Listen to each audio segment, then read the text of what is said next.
Stories and content in Weird Darkness can be disturbing for some listeners and is intended for mature audiences only. Parental discretion is strongly advised.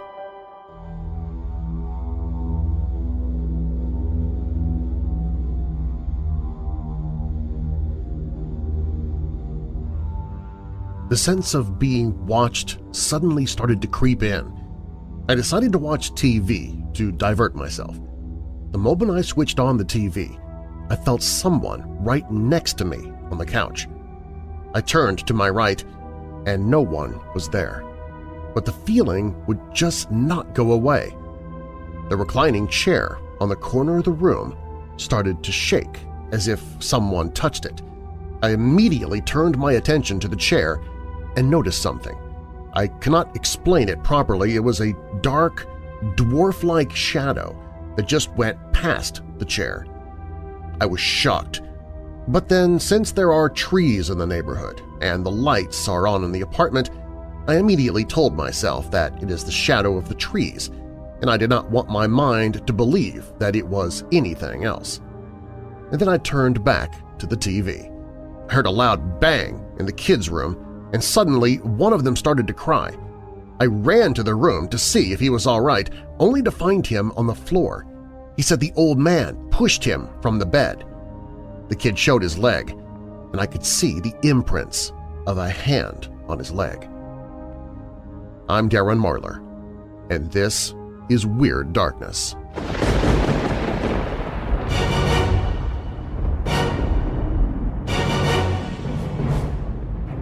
Welcome, Weirdos! I'm Darren Marlar, and this is Weird Darkness.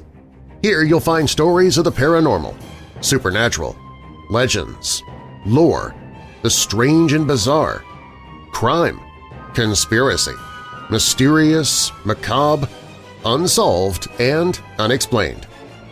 Coming up in this episode, a woman keeps seeing her deceased father-in-law out of the corner of her eye. The sad tale of Mary Mallon still haunts us today. You might know her better as Typhoid Mary. John George Haig took the plunge into murder when he knocked out his old boss and dumped the body into acid, then set out to kill again. A girl in an almost empty movie theater feels someone or something tugging at her shirt. They spoke a strange language, had bright green skin, and were utterly inexplicable. Who were the Green Children of Woolpit? A ghostly boy appears outside a restaurant in Nebraska.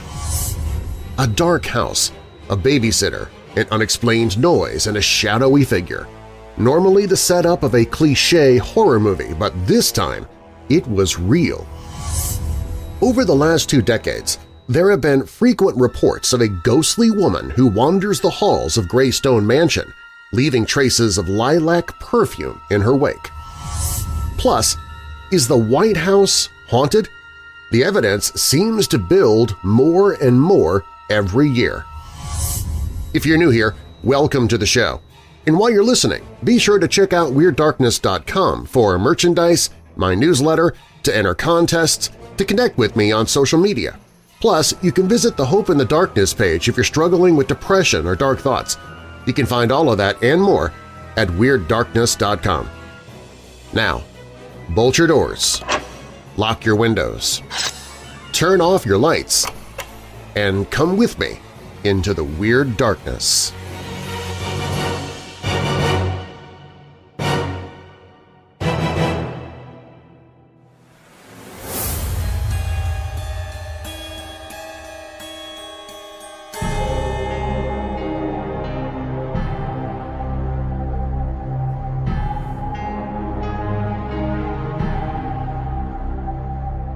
About 8 years ago, I had moved to Houston, Texas.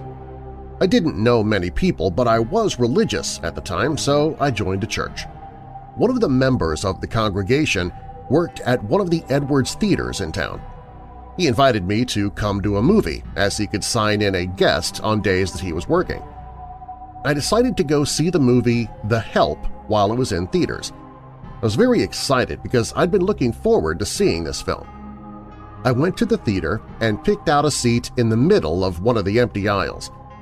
As more people filed in, one person decided to sit 3 seats down from me. This was the only person who was anywhere near me in the theater at all.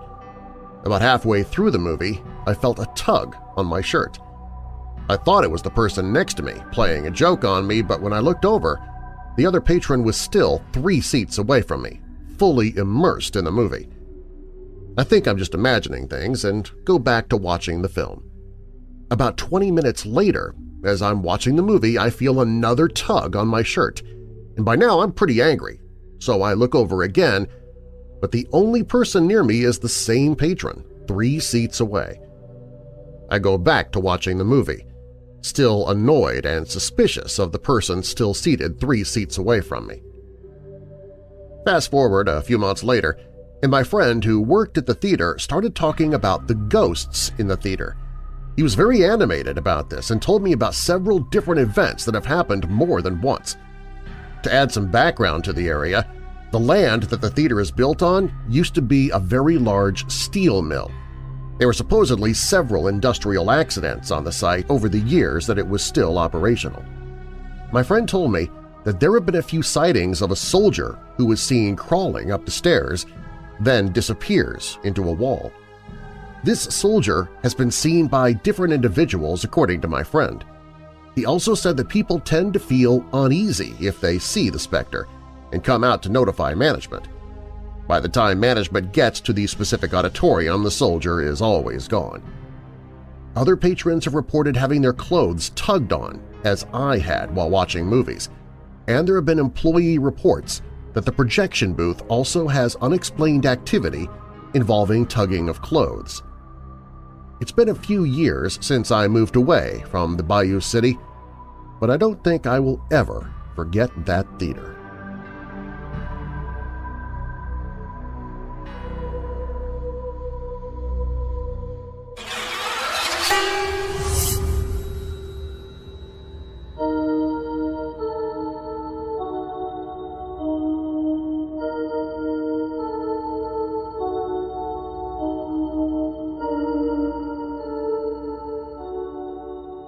Back when I was supporting myself through college, I worked in a fast food restaurant in Omaha, Nebraska.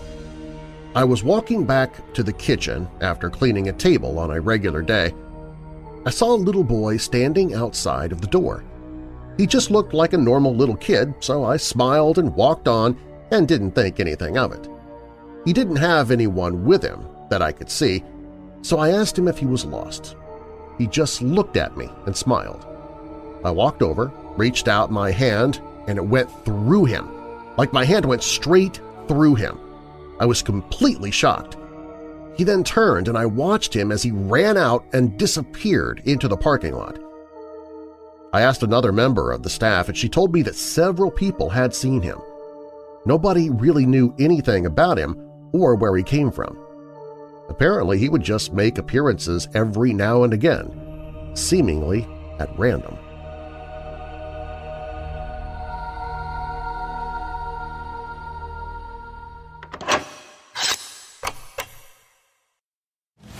When Salem Roanoke took a job near his family's new home as a hired hand in the Texas Hill Country, he anticipated learning the rancher's trade, but a series of strange events, shocking murders, and unholy revelations divert him down another path. This terrifying trajectory puts him directly into the middle of a struggle between monsters, magic, and men. Armed and backed by a militia of ranchers, Salem attempts to combat the creeping tide of evil that threatens to engulf his new home and destroy the people most important to him. Will Salem manage to save his home, or have his actions condemn everyone he hopes to save? The Witch Trials, A Summer of Wolves and Season of the Witch by S.R. Roanoke. Available in paperback, Kindle, and audiobook versions. Look for The Witch Trials by S.R. Roanoke on Amazon or find it on the audiobooks page at WeirdDarkness.com. That's WeirdDarkness.com/audiobooks.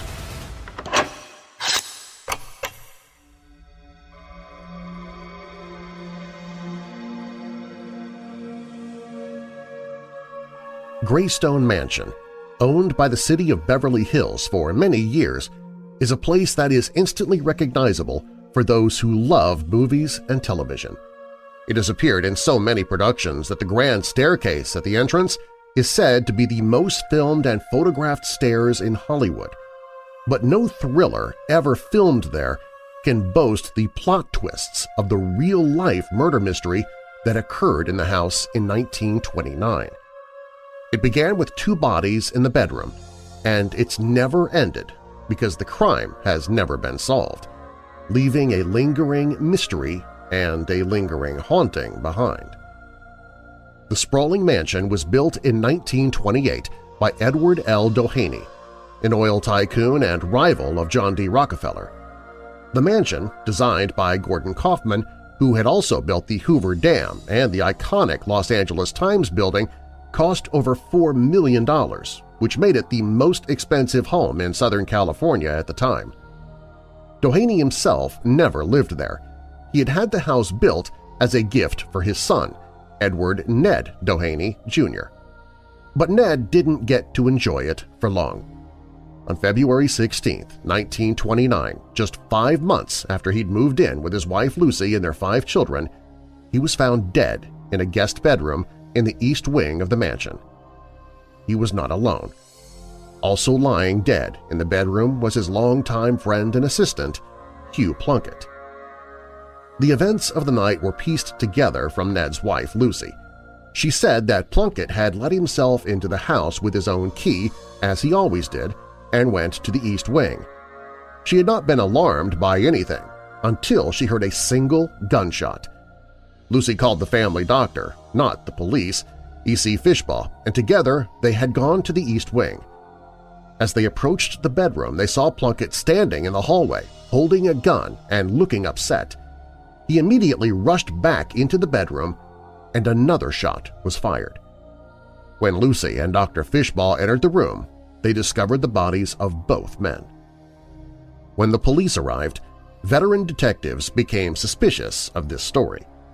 The witnesses seemed to have rehearsed their stories, and the sequence of events seemed questionable. Why had Lucy called the doctor first, not the police? Why did the bodies appear to have been moved? Why were the police not called until almost 2 a.m. when the shots had been fired between 11 and 11:30 p.m.? If Plunkett had committed suicide, how had he managed to shoot himself in the back of the head? But these questions were not asked for long. Within a few days, the official conclusion was that things had occurred just as Lucy had claimed, a murder-suicide, and the case was closed. A few detectives were unhappy about the decision, but the orders had come down from the top, and any further investigation was stopped. Doheny and Plunkett were buried close to each other at Forest Lawn, and that should have been the end of the story, but rumors still swirled around town about what really happened on the night of February 16th. Some made note of the fact that Doheny was buried at Forest Lawn, a secular cemetery, even though he was Catholic. His family made large donations to the church every year, and the only thing that would have prevented his burial in a Catholic cemetery was if he had committed suicide. So whose body was actually found first? What really happened that night? One unfounded rumor claimed that Ned and Hugh were lovers and that their deaths were the result of a fight about their relationship. In the 1920s, even in Hollywood, such relationships would have been kept secret. This story gained a lot of attention, with some alleging that Lucy had walked in on the 2 men and shot them both herself. In truth, though, this theory likely had nothing to do with what occurred that night. Around the time of Ned's death, his father, Doheny Sr., was embroiled in the Teapot Dome scandal. This bribery incident that took place during the administration of President Warren G. Harding and involved Secretary of the Interior Albert Bacon Fall, who leased Navy petroleum reserves at Teapot Dome in Wyoming and 2 other locations in California to private oil companies at low rates without competitive bidding.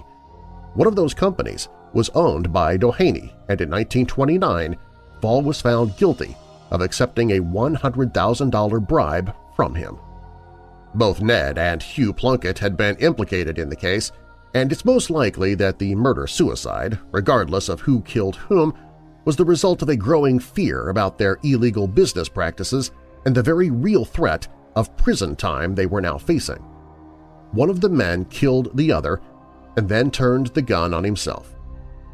Lucy Doheny and the trusted family physician were left to try and salvage some shred of decency for the family out of the entire mess. Or at least that's what may have happened. In truth, we will never know. But whatever happened that night, Greystone remains haunted after all of these years.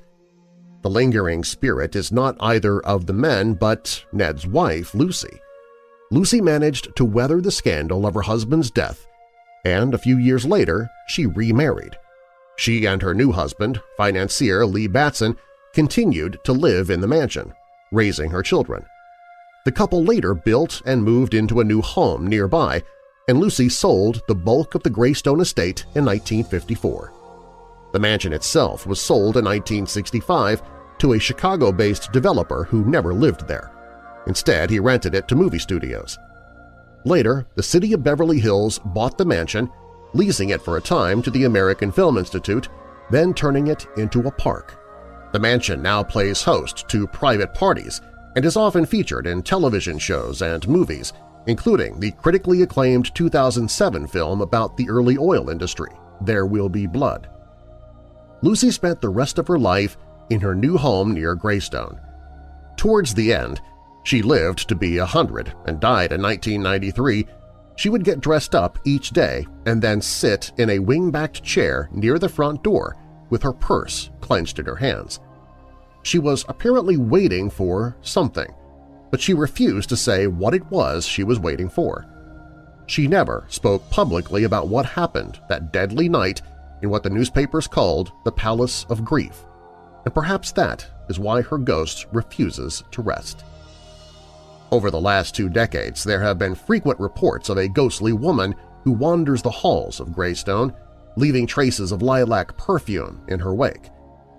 Perhaps she still has a story to tell about a dark night in 1929, but whether she will ever tell is a mystery as chilling as the one surrounding the deaths of the 2 men that occurred that night.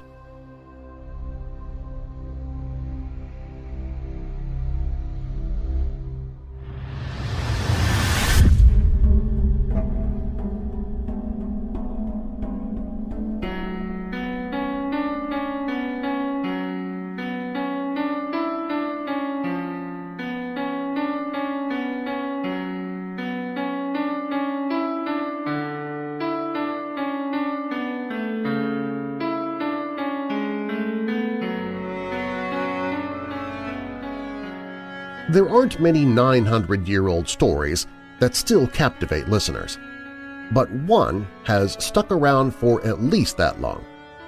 Of course, when the said story involves children with green skin roaming the English countryside, it's a bit easier to understand the tale's longevity.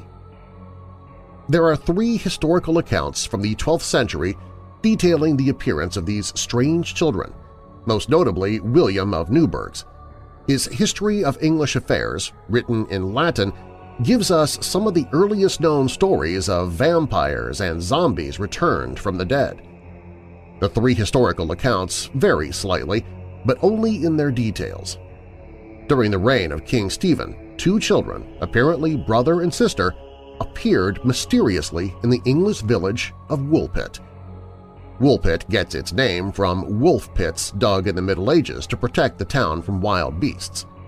One autumn, during the harvest, villagers found the 2 strange children climbing out from one of those pits. They wore unusual clothing and spoke a language no one understood. But the oddest thing about them was their green skin. The children were the color of leaves. They seemed confused by foods offered to them, eating only raw beans for many months.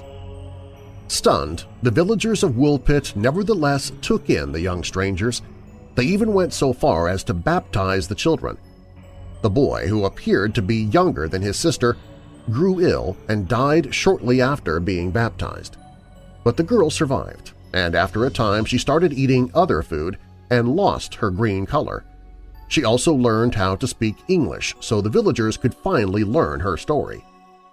She said she and her brother came from a place called St. Martin's Land where everything was green. She said they had been herding their father's cattle when they followed the cows into a cave and became lost. They followed the sounds of bells and emerged in our world. One of the historians who recorded the Green Children's story says the girl was given the name Agnes and went to work as a servant in the household of one of the villagers, Richard DeCane. She reportedly gained a reputation for being very wanton and impudent, but eventually settled down and married. Explanations for the origins and meanings of this story vary widely. Some later historians insist it is pure fairy tale, but many say it probably has its roots in a true event. This was a period of civil strife throughout Europe. The children may have been orphaned or even kidnapped. There were many Flemish-speaking immigrants fleeing persecution and coming to England at the time. That may be the strange language the children spoke. And some diseases caused by malnutrition, like anemia, can turn the skin green. That might explain why the boy died and why his sister lost her green color after eating a larger variety of food. Whatever the origin of this story, it is likely that its endurance comes from the fact that it is about lost, vulnerable children who are also mysterious, otherworldly, and just a little frightening. The conflicting emotions of protectiveness and fear they invoke may be why this weird story still has the power to fascinate after 900 years.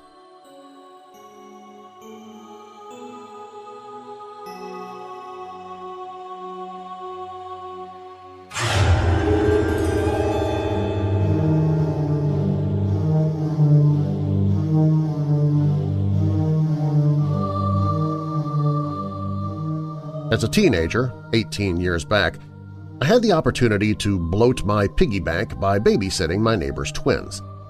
They were 7 years old and pretty naughty, but did all the things at the right time – eating, sleeping, playing, etc. Never had problems with them and loved to babysit them. Once I was asked to take care of them for 8 hours, 3 p.m. to 11 p.m. on a Saturday. Kids usually go to bed by around 9-ish, and I thought I'd have 2 hours to watch some TV shows. So I was preparing the bed for the kids in their rooms when one of them asked if I could stay in the room with them. When I asked him why, he said he's scared to sleep alone and said that his mom usually stays in until they both sleep. I accepted and agreed to stay in until they both fell asleep. So I just started to narrate a bedtime story when I heard someone walking in the hallway. It was quite surprising because Mrs. Beckerman told me she would reach home by 11, and it was around 9:15 p.m. I called out her name, and I had no response. So the curious young blood of mine wanted me to go check who it was. I obliged my curiosity and stopped reading the story to the kids and stood up when I heard the noise again, this time more like running, but just outside the door. The hallway is a straight line with rooms on both sides leading to the living room. I immediately opened the door and did not see anyone. Slowly getting scared inside, I brushed aside my assumptions and turned the lights on in every part of the house. I wanted to be brave, as it would be hard to control the kids if they got paranoid. So I checked the house for any intruder, but no one was there. I bolted the doors again and walked back to the kids' room. Suddenly, I felt someone behind me, like a cold, heavy breathing. I turned back and no one was there. I once again brushed my thoughts aside and just told myself that my mind is tired. This time, the hallway seemed a bit cold, and that's not something that is common in Kansas in August. Nevertheless, I checked the temperature of the apartment and it was set to a fixed 75 degrees, but the temperature of the house was 63 degrees Fahrenheit. I was surprised because things were normal a few minutes back. I adjusted the temperature and waited until the temperature improved to 73 degrees. After that, I went to the kids' room. One of them asked why I looked so tense. I did not want to frighten the kids, so I did not say anything about my feeling. To lighten the mood, I made them sing and dance for a while, but that made them even more tired, so they quickly fell asleep. So by 10:15 p.m., I still had 45 minutes for Mrs. Beckerman to return. While I was trying to forget what happened earlier, the sense of being watched suddenly started to creep in. I decided to watch TV to divert myself. The moment I switched on the TV, I felt someone right next to me on the couch. I turned to my right, and no one was there, but the feeling would just not go away. The reclining chair on the corner of the room started to shake as if someone touched it. I immediately turned my attention to the chair and noticed something that I cannot explain properly. It was a dark, dwarf-like shadow that just went past the chair. I was shocked, but then since there are trees in the neighborhood and the lights are on in the apartment, I immediately told myself that it's the shadow of the trees, and I did not want my mind to believe that it was anything else. And then I turned back to the TV. I heard a loud bang in the kids' room, and suddenly one of the twins started to cry. I ran to the room to see if he was all right, only to find him on the floor. He said the old man pushed him from the bed again. I was shocked. I told the kid, "There is no old man in the apartment. It was just me and them." The kid showed his leg, and I could see the imprint of a hand on the leg. I couldn't believe what I was seeing. I ruled out the possibility that the other twin pulled him down, as the mark on the leg was not from a kid's hand. It was as big as mine. I went out of the room to check the apartment, but as it happened before, the hallway was empty and no one was to be found. I locked the kids' room from inside and sat next to them. I comforted the kid and put him to bed and stayed in the room when I started hearing the footsteps again. I shouted by requesting whoever it was to leave the kids and go out of the apartment. The footsteps stopped right outside the door. I was not sure whether to open the door or not. After some 5 minutes, which seemed like an eternity, I opened the door and saw the same shadow, the one I saw next to the chair earlier, on the wall, unmoved. I kept staring at it for a few seconds when it slowly moved away and disappeared out of the hallway. Now, I was totally convinced that it was not the shadow of a tree, because the hallway does not have any windows and the only light that falls in the hallway is from the light that was on. I started to panic and immediately called Mrs. Beckerman, who said that she'd be home in less than a minute. It was a big relief for me. I immediately narrated all the incidents to her as soon as she got back home, and she rushed to the kids' room to see what happened to her son. She fell on her knees and started to cry. And then she said this is not the first time they were experiencing this. Thus far, the entity had never harmed her or her kids, so she never felt that it was trouble. But now, since it was able to touch and harm the kids, she was getting very worried. I called my mom, a tarot card reader with a bit of experience in communicating with spirits, to come to Mrs. Beckerman's house immediately. As soon as my mom entered the apartment, even before we narrated the story to her, she started to stare at the hallway and asked us if everything was okay. I was shocked to see my mom react this way because she did not take her eyes off the hallway while asking us a few questions. This scared the crap out of me. But still, I kept asking my mom why she was staring at the hallway. She refused to answer and told Mrs. Beckerman to sleep at our house with the kids for the night. The next morning, my mom and Mrs. Beckerman invited a priest to their apartment to have it blessed. Post that incident, Mrs. Beckerman stayed there for a couple of years before she decided to move out of the colony, owing to the transfer of her job from Kansas to Texas. Recently, 5 years back, when my mom and myself were having a discussion about how hard it was for her to raise me when I was young, I suddenly remembered this incident. Since I was old enough to understand her now, I asked her why she acted in such a way at Mrs. Beckerman's house that night.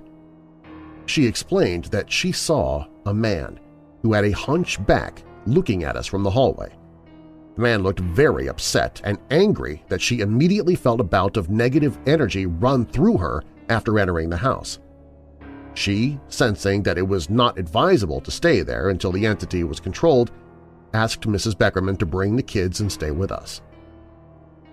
I was speechless for a minute, and then told my mom that I'm proud of myself that I still managed to safeguard the kids and survive 2 hours of hide-and-seek with the hunchback old man. I do not know who it was, and I have never seen that thing again, but those 2 grueling hours in the apartment has given me every reason to not forget the incident.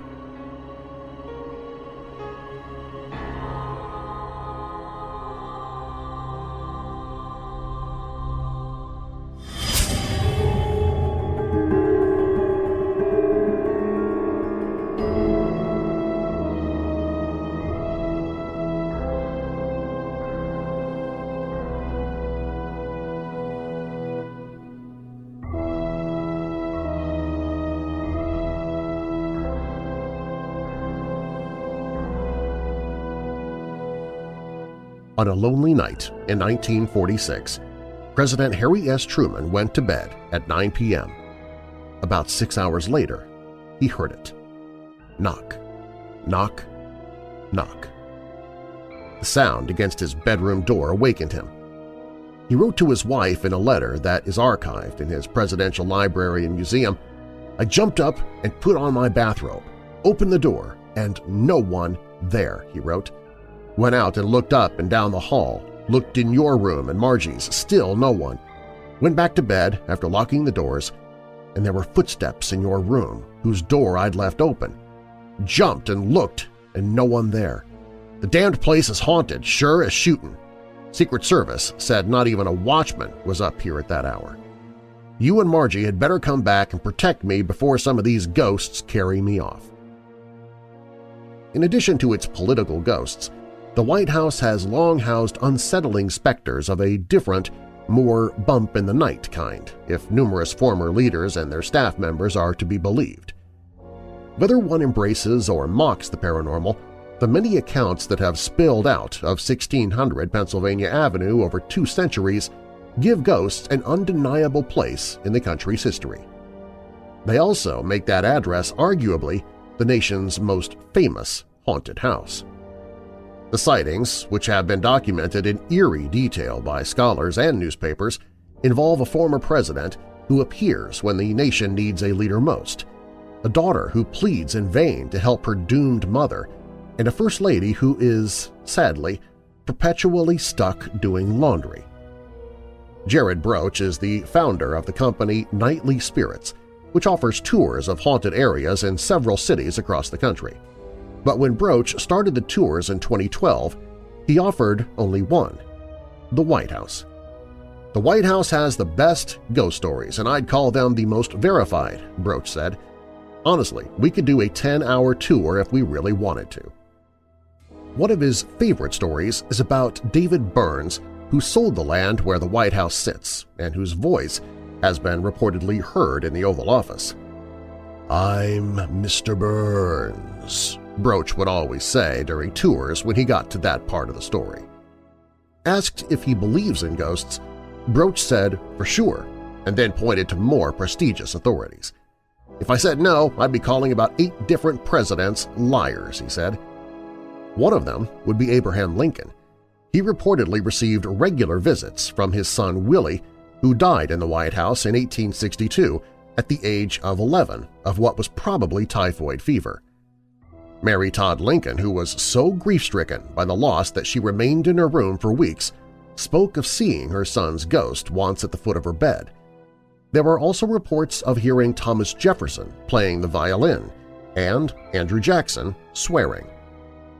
After his assassination in 1865, Lincoln apparently joined his son in the phantasmal roaming. First Lady Grace Coolidge spoke in magazine accounts of seeing him look out the window in what had been his office. Many more sightings would come in the decades and presidential administrations that followed. Queen Wilhelmina of the Netherlands was sleeping in the Lincoln bedroom in 1942 when she reportedly heard a knock on her bedroom door, opened it to see the bearded president, and fainted. 2 years earlier, British Prime Minister Winston Churchill, according to accounts, had just stepped out of a hot bath in that same room and was wearing nothing but a cigar when he encountered Lincoln by the fireplace. "Good evening, Mr. President," Churchill reportedly said. "You seem to have me at a disadvantage." In his research, Broach said he found that Lincoln seems to be the most common visitor among the White House ghosts and also the one who carries the greatest burden. They say Lincoln always comes back whenever he feels the country is in need or in peril, Broach said. They say he just strides up and down the second-floor hallways and raps on doors and stands by windows. In a 1989 Washington Post article, White House curator Rex Scouten said that President Ronald Reagan had commented that his dog would go into any room except the Lincoln bedroom. He'd just stand outside the door and bark, Scouten said. Among other spirited stories are those about Annie Surratt. Some have sworn her ghost knocks on the front doors, pleading for the release of her mother, Mary Surratt, who was convicted of playing a role in Lincoln's assassination and later hanged. There are also haunting accounts involving two presidents' wives. Abigail Adams was the first lady to live in the White House and used the East Room to dry sheets. Since her death, there have been reported sightings of her likeness in that area. She walks, according to the accounts, with her arms outstretched, as if holding clean linens. Dolly Madison, if the stories about her are to be believed, seems to have chosen a better eternal pastime, taking care of the garden. During the Woodrow Wilson administration, staff members reported seeing her ghost as they were about to move the rose garden. They apparently decided afterward to leave it where she wanted it. The First Lady is also connected to another storied Washington location. When the British burned down their home during the War of 1812, she and President James Madison moved to the Octagon House on the corner of 18th Street and New York Avenue Northwest, making it the temporary White House. Unexplained occurrences there have been linked to the deaths of 3 women, including 2 daughters of the wealthy man who built the house. In both incidents, according to the newspaper accounts, the women had argued with their father about who they wanted to marry and then fell from the same staircase. Bells could be heard in the house when no one was there to ring them, reads a 1969 Washington Post article about the location. A specter of a girl in white could be seen slipping under the stairway. Terrifying screams and morbid groans could be heard emanating from the house. Some insisted that it was impossible to cross the hall at the foot of the stairwell on certain days without unconsciously going around some unseen obstacle on the floor. Newspapers once treated stories about ghosts with far less skepticism than they might today. Washington Post article published August 13, 1907, describes the police department's effort to address paranormal activity in Georgetown with the headline, "Spooks Baffle Police." Despite the vigilance of Captain Schneider and his officers of the 7th Precinct, they continue, night after night, their weird and ghost-like tricks, the author wrote. The police are unable to stop the shower of gravel and stones which appear to be the favorite means of manifestation of these materialistic ghosts, nor are they able to discover whence they came. The headline for a 1903 Post story which ran next to an advertisement offering a lawn swing for $3.95 said, "White House ghosts. Changes in the mansion have driven them away." In the article, a longtime White House servant lamented how renovations had cleared the mansion of the spirits that kept him company on lonely nights. He described them as gliding up public stairways and down private ones. "It's the truth, the gospel truth," said Jerry Smith, who is described as spending a quarter-century at the White House. "Times are not what they used to be about the house. Ever since I first went to the White House, I've seen the spirits of Mr. Lincoln and other presidents as they died. But you know that they don't like new places, and I never see a sight of Mr. Lincoln or General Grant." But Lincoln, it seems, would not be scared away so easily. Mary Eben, who worked for Eleanor Roosevelt, reportedly seeing him on his bed pulling on his boots. Her screams apparently brought Secret Service agents running. Mrs. Roosevelt, in a 1932 talk about life in the White House, told a group in San Antonio that she felt another presence when she worked in a room where many presidents had also worked. I get a distinct feeling that there is somebody in the room," she said. After Truman wrote to his wife about the knocks on his door, the president's daughter wrote him back. Margaret Truman, in a 1986 biography of her mother, said she and her mom were skeptical of the existence of ghosts, presidential or otherwise, and she wrote her father saying so. In his reply, he said, "I'm sure they're here, and I'm not so much alarmed at meeting up with any of them. I'm sure old Andrew Jackson could give me good advice and probably teach me good swear words," he wrote, according to the book, "and I'm sure old Grover Cleveland could tell me some choice remarks to make to some political leaders. So I won't lock my doors or bar them either if any of the old coots in the pictures out in the hall want to come out of their frames for a friendly chat."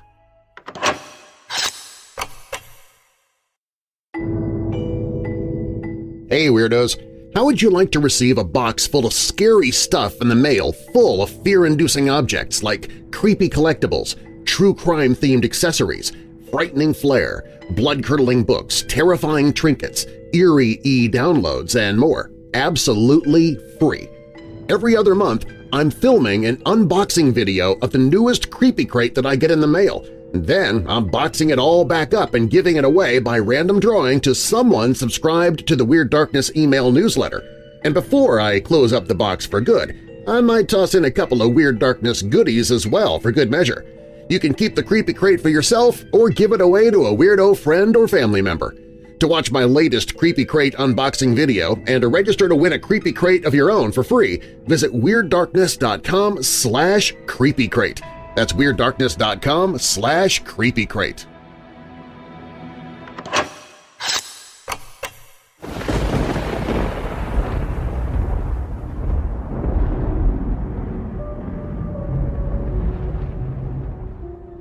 Throughout my life, I have had very vivid dreams which, on many occasions, have actually become reality. I also tend to get flash images of people and events. When I see people, for whatever reason, they seem to appear in the corner of my left eye. I know that sounds crazy. I'm not talking about seeing deceased people only. Approximately a year ago, I had a very vivid dream about Pop, my deceased father-in-law. All his grandchildren called him Pop. In fact, our grandchildren also call my husband Pop. Well, the dream that I had about Pop was that he was trying to get me to board a plane, which I did not want to do.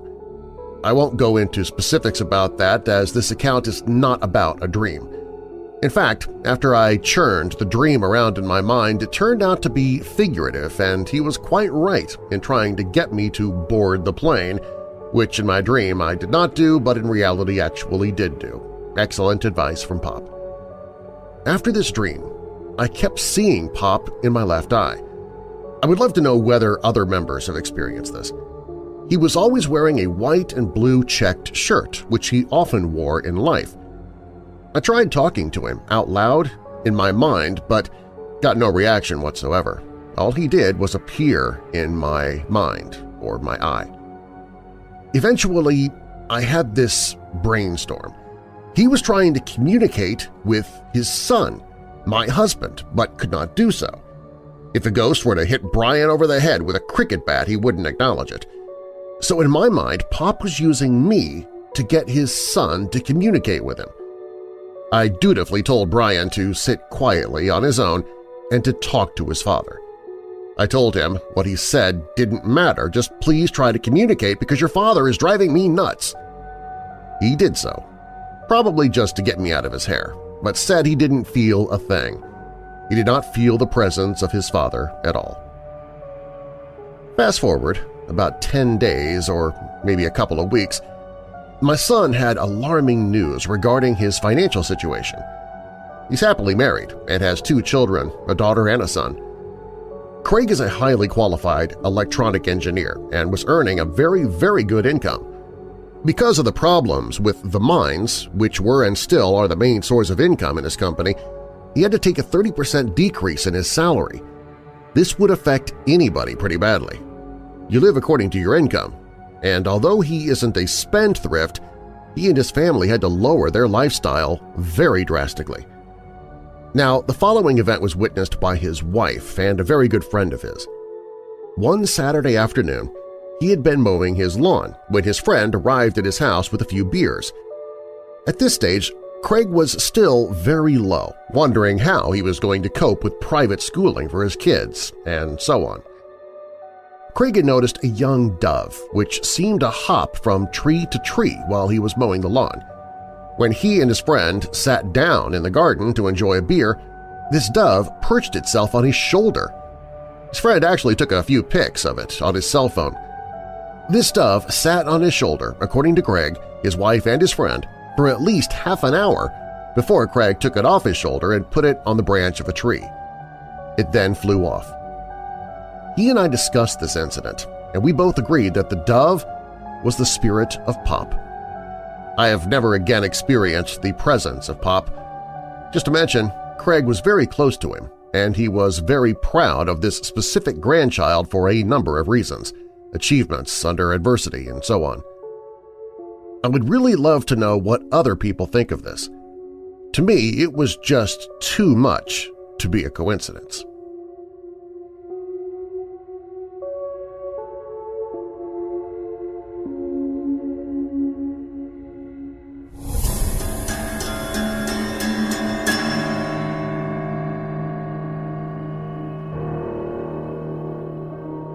Red wine, ice cream, a warm bath.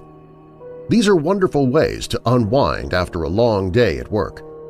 But, as we've seen time and again, even the most soothing of activities can be twisted into terror by a madman's dark imagination. Such is the grisly case of John George Haigh, a serial killer from England who used bubble baths of acid to dispose of his victims. Born in 1909 to an ultra-religious Plymouth Brethren family, John George Haigh was raised in Yorkshire, England. His upbringing was strict, to say the least. His father reportedly constructed a 10-foot fence around their yard as a means of blocking out the neighbors. With no playmates, young John grew up alone. At night, he was haunted by nightmares. The first signs of trouble appeared in his early 20s. After a series of odd office jobs, John was fired on the suspicion that he had stolen company money. His life took a brief turn for the better in 1934 when he married a woman named Betty Hamer, but the marriage fell apart. Soon after, John landed himself in jail for fraud. While behind bars, Betty gave birth to a baby girl whom she put up for adoption. John's conservative parents refused to accept the decision and forever shunned their son from the family. Alone, John moved south to London where he picked up work as a chauffeur for a wealthy businessman named William McSwan in 1936. Yet his criminal ways bubbled back up. For the next 7 years, John was in and out of jail for various crimes. It was during this time that he dreamed up the perfect murder. How can one kill and then truly get rid of the body? Sulfuric acid, of course. To test his plan, John caught mice and submerged their helpless bodies in acid. There he saw it. The critters were gone within 30 minutes. In 1943, John was freshly released from prison and reconnected with his old boss, William McSwan. William invited the freed convict to dinner at his parents' home in celebration. Shortly thereafter, William disappeared. John told William's parents that the man had gone into hiding to avoid being drafted into World War II, but the truth was far grislier. John had lured William into his basement, where he cracked him on the head, then dumped him into a 40-gallon barrel of sulfuric acid. Within a couple of days, William went from grown man to goop. Afterward, John moved into William's estate, claiming the businessman had asked him to do so. But with World War II drawing to a close, William's parents wondered why their son remained in hiding. They soon voiced their suspicions to John. He knew of one way to quiet the fussy people: give them an acid bath. With the entire McSwan family now out of the picture, John began cashing William's pension checks. He sold off their belongings for around £8,000. $300,000 in today's pounds. With money in hand, the killer moved into the Onslow Court Hotel in London's posh Kensington district. Eventually, however, the funds ran out, especially after John gambled much of it away. While on the hunt for more cash, the killer spotted a promising real estate ad in the local paper. He traveled to the home of Dr. Archibald Henderson and his wife Rose. Pretending to be an interested buyer, John soon struck up a relationship with the affluent couple. In February of 1948, John convinced his newfound friends to take a drive into the country and visit his new workshop in West Sussex. Upon arrival, John gunned down the Hendersons and dumped their bodies in the baths. He then collected their belongings and pawned it off for money. Yes, the acid bath murderer had cooked up quite the chilling racket. Lure wealthy acquaintances out to his workshop of horrors, send them to the vats, then sell off their possessions for cold hard cash. John's next and final victim was Olive Durand Deacon, a wealthy widow living at the Onslow Court Hotel. Of all possible things, Miss Durand Deacon wanted to meet with John to discuss a brilliant new idea – artificial fingernails. John happily invited her to his West Sussex workshop where he shot her dead and submerged her body in acid. This time, however, the acid bath murderer failed to cover his tracks. Detectives soon connected the missing woman to John and began looking into his lengthy record of prior arrests. When authorities searched his West Sussex workshop, they found evidence of Mrs. Durand Deacon, plus some papers referring to his earlier victims. As for the body-erasing acid baths, the plan was not as foolproof as John thought. The pathologist identified 3 gallstones and a piece of denture among the remaining sludge, objects that could withstand a slathering of sulfuric acid. Authorities arrested John and charged him with murder. He soon confessed to the killings. The man pled insanity, claiming he had been driven mad by a childhood nightmare that returned to him as an adult. "I saw before me a forest of crucifixes which gradually turned into trees," John recounted of the dream. "At first there appeared to be dew or rain dripping from the branches, but as I approached I realized it was blood. The whole forest began to writhe and the trees, dark and erect, to ooze blood. A man went from each tree catching the blood. When the cup was full, he approached me. 'Drink,' he said, but I was unable to move." The courtroom had little interest in John's strange vision. A guilty verdict was handed down on all counts. In August 1949, John George Haigh was put to death by one of England's longest-serving executioners, Albert Pierpont.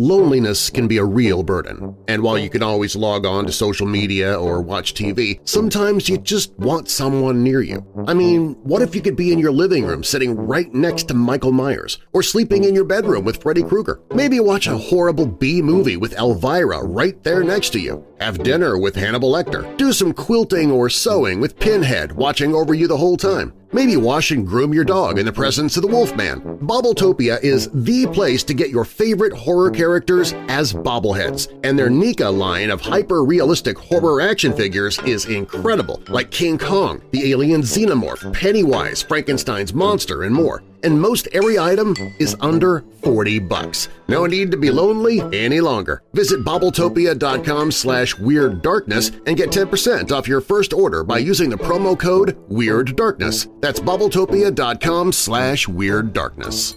See, you're feeling less lonely already.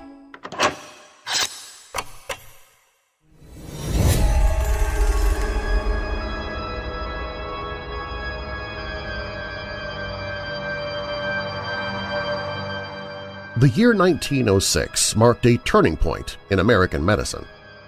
It was the year when the new science of bacteriology gained public attention when it was used in the investigation of a typhoid outbreak in New York City. The outbreak was a mysterious one to the doctors at the time, because it led the authorities to a healthy woman who was unknowingly spreading the disease. As these same authorities struggled to convince her that she was infecting the people she worked for, they eventually quarantined her for 26 years, starting on March 27, 1915. The story of Typhoid Mary has had a lingering effect on American history. Her name alone has become a metaphor for fear of contamination from contagious disease, and her plight now symbolizes the need to balance the civil liberties of disease-carrying individuals when the population at large is at risk. Her story has had other lingering effects as well, namely on the place of her confinement. A now abandoned hospital on New York's North Brother Island is one of the ghosts that still walks the hallways of the hospital that of Typhoid Mary? Perhaps, for hers was a strange history.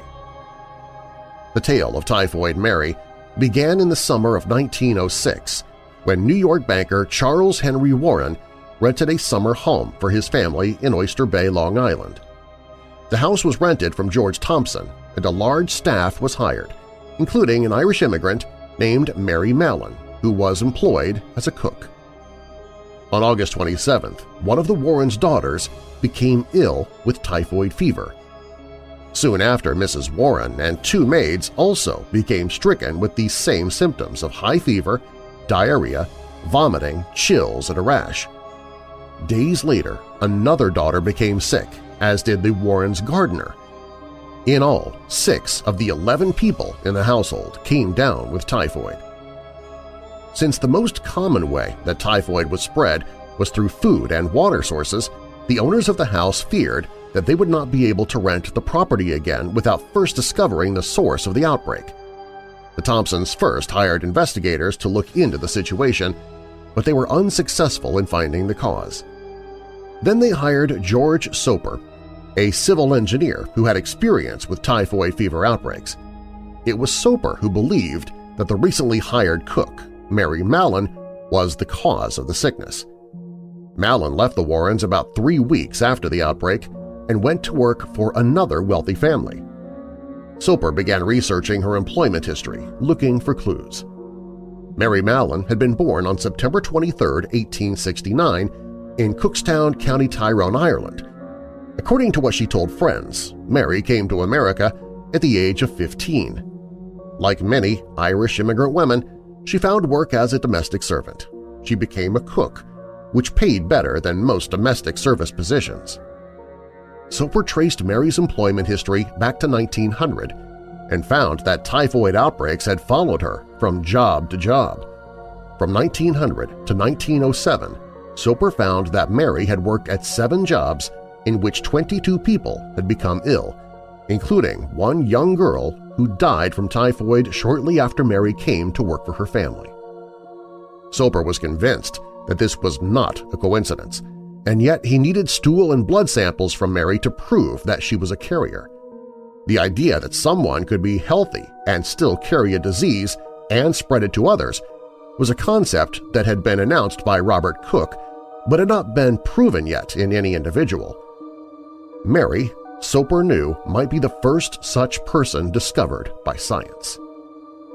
In March 1907, Soper found Mary working as a cook in the home of Walter Bowen and his family. Soper needed samples from Mary and he confronted her at her place of work. She was shocked, as anyone would have been. As far as she knew, she was quite healthy, and now she was being approached by a stranger who not only told her that she was spreading some sort of disease that was killing people, but wanted her to give samples of her blood and her feces. Mary not only refused, she became quite angry. Soper later wrote, "I had my first talk with Mary in the kitchen of this house. I was as diplomatic as possible, but I had to say I suspected her of making people sick and that I wanted specimens of her urine, feces, and blood. It did not take Mary long to react to this suggestion. She seized a carving fork and advanced in my direction. I passed rapidly down the long, narrow hall through the tall iron gate and so to the sidewalk. I felt rather lucky to escape." But Soper was relentless in his pursuit. He followed Mary to her home and tried to approach her again. This time, he brought an assistant, Dr. Bert Raymond Hubler, for support. Again, Mary was enraged and made it clear that they were unwelcome. She cursed at them as they made a quick retreat. Soper, now realizing that it was going to take more persuasiveness than he was able to offer, handed his research and theories over to Herman Biggs at the New York City Health Department. Biggs agreed with Soper's theories and sent Dr. S. Josephine Baker to talk to Mary. After Soper's clumsy attempts to obtain blood and stool samples from her, Mary was now extremely suspicious of doctors and health officials. She refused to listen to Baker and sent her away. Baker returned a short time later, this time with 5 police officers and an ambulance. When they arrived at the house, Mary met them at the door with a long kitchen fork in her hand, likely the same one she had chased away Soper with, and lunged at Dr. Baker with it. As Baker stepped back, colliding with police officers behind her and knocking them down the steps, Mary slammed the door shut and made a run for it. By the time they got the door open and followed in pursuit, Mary had disappeared. Baker and the policemen searched the house but found nothing. Eventually, footprints were discovered leading from the house to a chair placed next to a fence. Mary had apparently escaped into a neighbor's yard, or so they thought at first. They searched both properties for the next 5 hours until, finally, they found what Dr. Baker later described as a tiny scrap of blue calico caught in the door of the areaway closet under the high outside stairway leading to the front door. Mary was dragged from the closet, fighting and swearing, and even though Dr. Baker spoke to her calmly about the specimens that she needed, Mary refused to listen. Dr. Baker wrote, "By that time she was convinced that the law was wantonly persecuting her when she had done nothing wrong. She knew she had never had typhoid fever. She was maniacal in her integrity. There was nothing I could do but take her with us. The policeman lifted her into the ambulance and I literally sat on her all the way to the hospital. It was like being in a cage with an angry lion." Mary was taken to Willard Parker Hospital, and there the specimens were finally taken. Laboratory results showed that Mary indeed had typhoid bacilli in her stool. She was a carrier of typhoid fever. As the first healthy typhoid carrier in New York City, Mary was made an example of by public health officials and was punished for her resistance to their tests. She was promptly detained and was quarantined on North Brother Island, located in the East River near the Bronx, which housed hundreds of individuals infected with highly contagious tuberculosis and other conditions. The otherwise healthy Mary Mallon was confined in a cottage on the island, making newspaper headlines and creating her infamous nickname of Typhoid Mary. Mary had been taken by force and was being held against her will without a trial. She had not broken any laws, but because of the fact that she was a lowly Irish immigrant with no money or political clout, and also because she was infected with an illness that people dreaded at the time, she found few to rally to her cause. Mary believed that she was being unfairly persecuted. She could not understand how she could have spread disease and caused a death when she herself seemed healthy. She wrote, "I never had typhoid in my life and have always been healthy. Why should I be banished like a leper and compelled to live in solitary confinement with only a dog for a companion?" Public officials felt that they had every right to lock up Mary indefinitely, basing their power on Sections 1169 and 1170 of the Greater New York Charter, which read, "The Board of Health shall use all reasonable means for ascertaining the existence and cause of disease or peril to life or health and for averting the same throughout the city. Said board may remove or cause to be removed to a proper place to be it designated any person sick with any contagious, pestilential, or infectious disease shall have excluding charge and control of the hospitals for the treatment of such cases." The charter was written before anyone knew that healthy carriers, people who seemed healthy but carried a contagious form of the disease that could infect others, could even exist. But the health officials of the early 1900s believed that healthy carriers were even more dangerous than those that were sick with a disease because there was no way to visibly identify a healthy carrier so that they could be avoided or quarantined.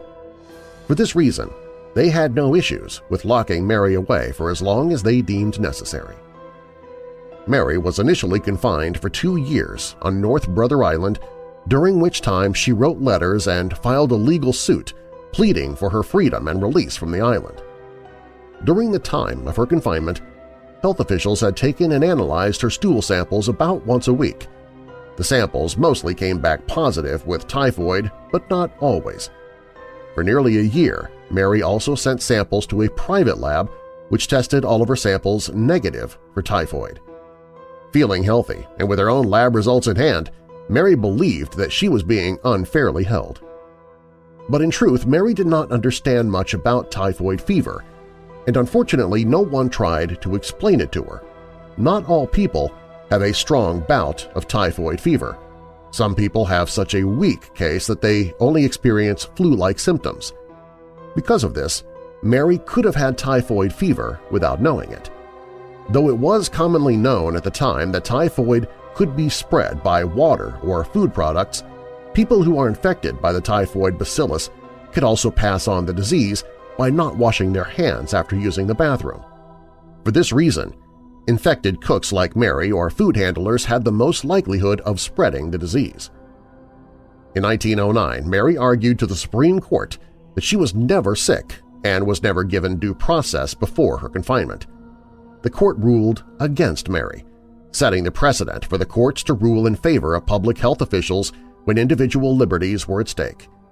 Mary was remanded to the custody of the Board of Health of the City of New York and went back to her isolated cottage on North Brother Island with little hope of ever being released.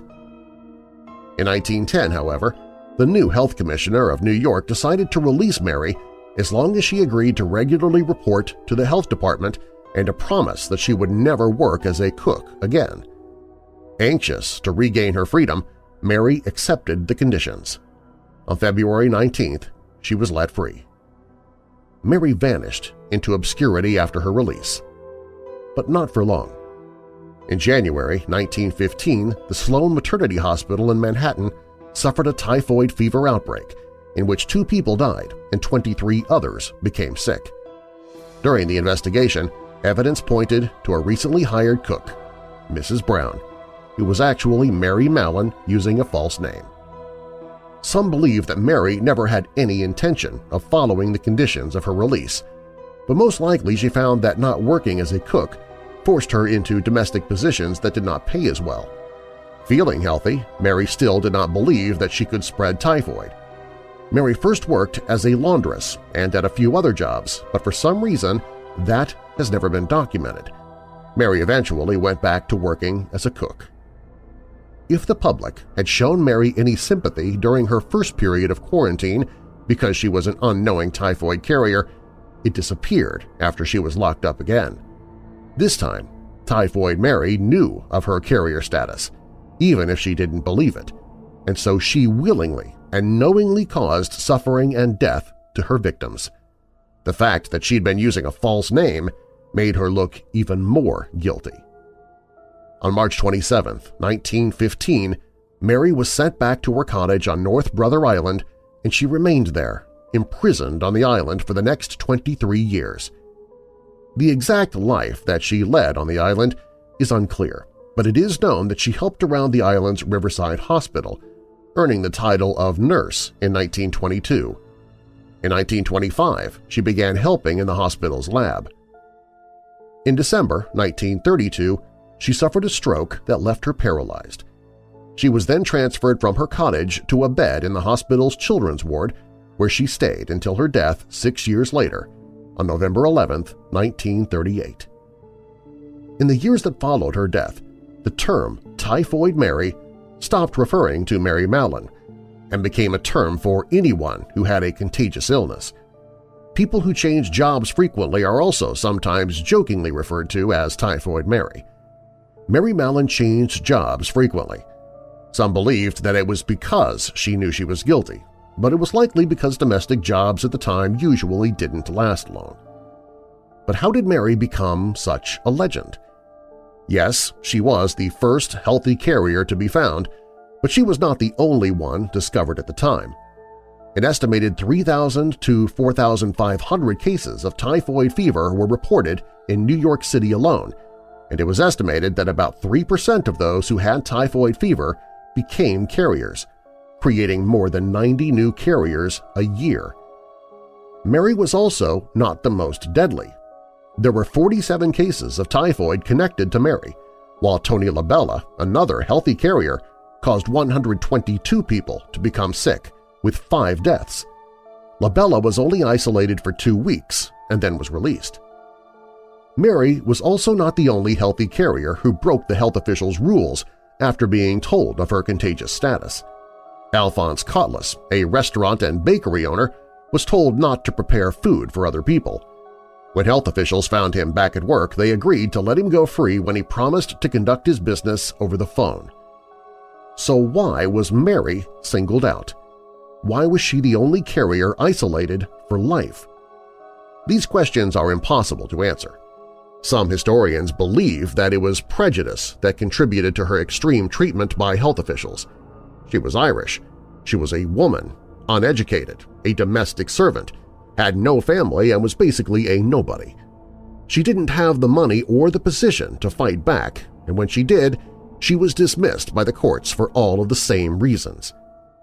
Despite Mary's temperament and her violation of the conditions of her release, one has to wonder if the crime really deserved the punishment she was given. The question remains unanswered today, which is perhaps the reason why her spirit is still said to linger at the abandoned hospital where she spent her final days. North Brother Island is a place of ghosts. It lies on 13 acres just southwest of Hunts Point in the East River. It is a remnant of a long-forgotten era in New York history. The island has been abandoned since 1963 when the city closed down Riverside Hospital, which had opened in 1886 to treat and isolate victims of contagious diseases. It gained its notoriety during the tenure of Mary Mallon and remains a mysterious place today, off-limits to the public because it is the nesting place of a species of rare black-crowned herons. It is without question a spooky place, and some say a haunted one. Time seems to have bypassed North Brother Island's gaslight-lined streets, brownstone hospital buildings, crumbling doctors' houses, and sandy beaches littered with cookware and heavy glass tonic bottles. Tragedy first bloodied the island's history in June 1905 when the General Slocum disaster took the lives of 1,141 people, most of them German immigrants from the Lower East Side. They were on their way to a Sunday picnic on Long Island when the overcrowded steamer was accidentally set ablaze. The ship ran aground on North Brother Island, and doctors and patients from the hospital ran to try and save the hundreds of passengers who had jumped from the burning ship. For hours after the tragedy, bodies continued to wash up on the island's shore, and the beaches were strewn with victims. For decades after, island residents spoke of seeing the ghosts of these victims as they wandered the grounds, weeping for their lives and those of loved ones lost in the disaster. Perhaps these spirits do not walk alone. Riverside Hospital was closed as a quarantine hospital in 1942. It was abandoned for a short time before briefly being used as a housing for World War II veterans who were studying at New York colleges. It was serviced by 2 ferries that regularly stopped at the Western Slip, but this proved inefficient and expensive, and when cheaper housing was found for these men, the island was abandoned again. In 1952, it opened again, this time as an experimental juvenile drug treatment facility that was offered as an alternative to going to jail. The tuberculosis pavilion of the hospital, which was built in 1942 and never actually used to house tuberculosis patients, became a dormitory and then a main residence and treatment building for the program. The doors to many of the rooms were retrofitted into seclusion rooms with sheet metal reinforcement and heavy deadbolts that could be used for withdrawal management. The experimental plan would take a patient newly arrived and addicted to heroin and place him in one of the rooms with no conveniences except for a bare mattress and a mess bucket. They would be forced to undergo withdrawal in the seclusion room without any kind of medicine. After several days, when withdrawal was complete, the patient would be introduced into the general population. It was believed that this harsh return to reality, followed up by a stay of no less than 90 days on the island and bolstered by athletics and education, would provide the best chance against relapse. All of the buildings on the island were renovated. The services building became the school, the nurses' residence became the girls' dormitory, and the tuberculosis pavilion became the admissions hospital and boys' residence. The building next to the tuberculosis pavilion, originally the hospital's children's ward where Mary Mallon spent her final days, was turned into a library and annexed to the school. The grand experiment was a failure. Recidivism rates were extremely high, and even at the isolated island hospital, patients still found means of obtaining and using drugs. There are accounts of boyfriends making the trip to the island in order to visit in the middle of the night, accounts of orderlies getting paid in cigarettes to smuggle heroin on the ferries, and accounts of physical and sexual abuse on and by patients. The hospital was shuttered, and the island was abandoned in 1963 for the final time. The lost souls of this era certainly left an indelible mark on the island, but the most famous troubled spirit that may linger is that of Typhoid Mary herself. Mary was first quarantined on the island in 1907 after causing a number of outbreaks of typhoid fever. She was set free in 1910 but returned to the island 5 years later after an investigation into an outbreak of typhoid at a Manhattan hospital revealed that she was once again working as a cook under an assumed name. She was sent back to her cottage on the island, this time for good. Mary never understood that she was a carrier of a possibly deadly disease. Instead, she felt she was a victim of persecution at the hands of officials who could neither prove that she was the source of these outbreaks nor explain to her why she felt so healthy and why she seemed free of any type of typical symptoms of typhoid. In 1938, she died on the island due to complications from a stroke she had suffered 6 years earlier. Mary's cottage was demolished after her death. Officials felt that it was unsafe for habitation, but she spent much of her time working and later dying at Riverside Hospital, where her ghost is still believed to walk. Over the years, visitors to the island, those who brave the river and the warnings against trespassers, have reported the spirit of a woman who wanders the corridors of the crumbling old hospital. She has been seen a number of times by a wide variety of people, including staff members at the hospital during the era when the drug treatment program was in place. One account details an orderly who followed the woman down a corridor only to see her walk into one of the rooms.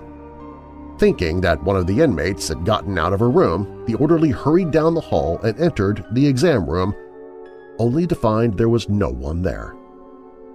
Was this woman one of the many tragic spirits of North Brother Island, or could it have been the ghost of Mary Mallon, unable to rest after nearly 3 decades of punishment that she never felt she deserved? No one will likely ever know for sure.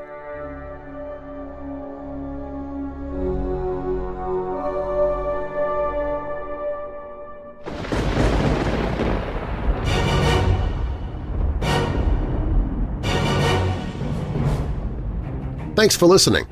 If you like the show, please share it with someone you know who loves the paranormal or strange stories, true crime, monsters, or unsolved mysteries like you do. And please leave a rating and review of the show in the podcast app you listen from. Doing so helps the show to get noticed. You can also email me anytime with your questions or comments through the website at WeirdDarkness.com. That's also where you can find all of my social media, listen to free audiobooks that I've narrated, shop the Weird Darkness store, sign up for the email newsletter to win monthly prizes, find other podcasts that I host, and find the Hope in the Darkness page if you or someone you know is struggling with depression or dark thoughts. Plus, if you have a true paranormal or creepy tale to tell, you can click on Tell Your Story. All stories in Weird Darkness are purported to be true unless stated otherwise, and you can find source links or links to the authors in the show notes. Pop was written by Melda for YourGhostStories.com. The Lingering Ghost of Typhoid Mary is by Renee Cruz and Troy Taylor from the book A Pale Horse Was Death. The Acid Bath Murderer of England was written by Stephen Casale for TheLineup.com. The Haunted Houston Movie Theater is from Weirdo family member Christy Butler. The Haunting Little Boy from Nebraska was written by Aaron Stone for MyHauntedLife2.com. The Hunchback Shadow Man is by Nelshin for YourGhostStories.com. The Greystone Mansion Murders was written by Troy Taylor. The Green Children of Woolpit was posted at TheLineup.com. Is the White House Haunted was posted at Beyond Reality News. You can find links to all of those stories in the show notes. Weird Darkness is a production and trademark of Marlar House Productions. Copyright Weird Darkness. And now that we're coming out of the dark, I'll leave you with a little light. Proverbs 3 verses 5 and 6. Trust in the Lord with all your heart and lean not on your own understanding. In all your ways acknowledge Him, and He will make your paths straight. And a final thought from John Henry Newman. Life passes. Riches fly away. Popularity is fickle. The senses decay. The world changes. One alone is true to us. One alone can be all things to us. One alone can supply our need. I'm Darren Marlar. Thanks for joining me in the Weird Darkness.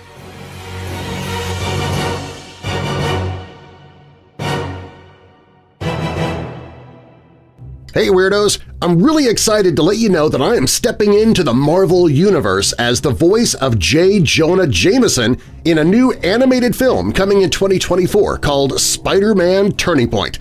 That's right, I get to play Peter Parker's jerk of a boss. And not only am I a voice actor for this film, I'm also an executive producer because I believe in it. We even have a celebrity voice actor in the cast. Mike Vaughn was the voice of Ghostface in the Scream TV show. Well, he's voicing Harry Osborn. If you'd like to see some of the slick animation, the storyboards, character concepts, the first teaser trailer for the film, and more, visit WeirdDarkness.com/Spider-Man. We even have an original musical score. In fact, you're hearing Green Goblin's theme behind me right now. That's WeirdDarkness.com/Spider-Man. When you visit there, you'll also have an opportunity to get involved if you'd like, getting your name in the credits, getting a social media shout-out from the Spider-Man Turning Point production, get an animated thank you from Spider-Man himself just for you, and more. I cannot wait to bring my J. Jonah Jameson to you in 2024. Learn more about our upcoming animated film, Spider-Man Turning Point, at WeirdDarkness.com/Spider-Man. That's WeirdDarkness.com/Spider-Man. Not yet.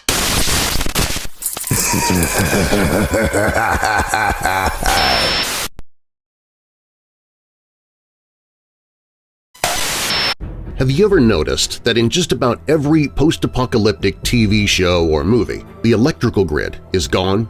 No power at all, anywhere.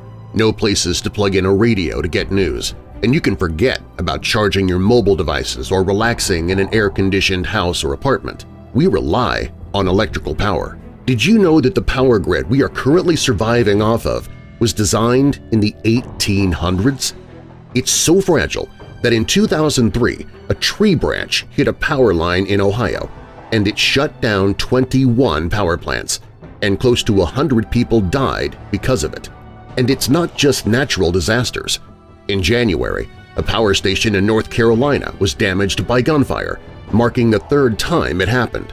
The terrifying truth is that our national security experts are warning us that our aging power grid is now more vulnerable than ever, and these attacks just raise a new level of threat. Those post-apocalyptic TV and film scenarios could easily turn from fiction to fact. Imagine a blackout lasting not days, but weeks or even months. Your life would be frozen in time at the moment the power fails. Lights all over the country would go out, throwing people into total darkness. That's why having your own personal source of solar power is more important than ever. With the Patriot Power Generator, you get a solar generator that doesn't install into your house because it's portable. You can take it with you wherever you go, even use it indoors. And it's powerful enough for your phones, medical devices, even your refrigerator. Right now, you can go to 4patriots.com, that's the number 4, patriots.com, and use the code WEIRD to get 10% off your first purchase on anything on the website. including the life-saving Patriot Power Generator. You'll also get their famous guarantee for an entire year after your order. Plus, free shipping on orders over $97. And the reason I approached 4 Patriots to be a sponsor? A portion of every sale is donated to charities who support our veterans and their families. Prepare for the future. Go to 4patriots.com today and use the code WEIRD to get 10% off. That's the number 4patriots.com, promo code WEIRD, and ensure you will survive the future. Hey Weirdos! Be sure to click the like button and subscribe to this channel and click the notification bell so you don't miss future videos. I post videos 7 days a week. And while you're at it, spread the darkness by sharing this video with someone you know who loves all things strange and macabre. If you want to listen to the podcast, you can find it at WeirdDarkness.com/listen.